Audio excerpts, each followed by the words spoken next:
మీరు బ్యాంక్‌కి డేటాని పంపిస్తారు. అది సెక్యూర్‌గా ఉండాలని ఎన్క్రిప్ట్ చేస్తారు. కానీ ప్రాబ్లమ్ ఏంటంటే ప్రాసెస్ చేయాలంటే ముందు దాన్ని డీక్రిప్ట్ చేయాలి. అదే సెక్యూరిటీ రిస్క్. ఇమాజిన్ చేయండి ఇప్పుడు డీక్రిప్ట్ చేయకుండా డేటా మీద ఆపరేషన్స్ చేయగలిగితే దీనికోసం మనం హోమోమార్ఫిక్ ఎన్క్రిప్షన్ వాడతాం. Welcome to day 19. Homomorphic encryption ఏంటంటే ఎన్క్రిప్టెడ్ డేటా మీద క్యాలిక్యులేషన్స్ పర్ఫామ్ చేసి మనకు కావాల్సిన రిజల్ట్స్ తెచ్చుకుంటాం without డీక్రిప్టింగ్.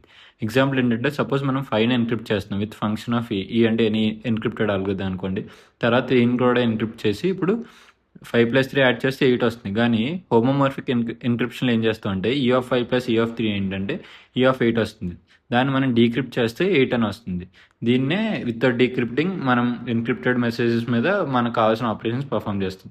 Real world use case ఏంటంటే క్లౌడ్ కంప్యూటింగ్, లేకపోతే health care, patient data privacy చాలా ఇంపార్టెంట్ అనుకున్నప్పుడు, లేకపోతే బ్యాంకింగ్ అండ్ ఫైనాన్సింగ్లో కూడా వాడతారు. లిమిటేషన్స్ ఏంటంటే చాలా స్లోగా ఉంటాయి. ఎందుకంటే ఒక ఆల్గరిథం మీద మనం ఆపరేషన్స్ పర్ఫామ్ చేస్తున్నాం కదా, సో హెవీ కంప్యూటేషన్స్. ఇంకా ప్రాక్టికల్గా యూసేజ్ లిమిటెడ్, అంటే ఇది ఇంకా ఎవాల్వింగ్ టెక్, మొత్తం ఫుల్గా దీని మీద రాలేదు. ఫైనల్గా డేటాని డీక్రిప్ట్ చేయకుండా సెక్యూర్గా ప్రాసెస్ చేయడాన్నే హోమోమార్ఫిక్ ఎన్క్రిప్షన్ అంటాం. నెక్స్ట్ వీడియోలో మనం N+1 క్వెరీ ప్రాబ్లం ఏంటి, పర్ఫార్మెన్స్ని ఎలా ఇంపాక్ట్ చేస్తుందో చూద్దాం.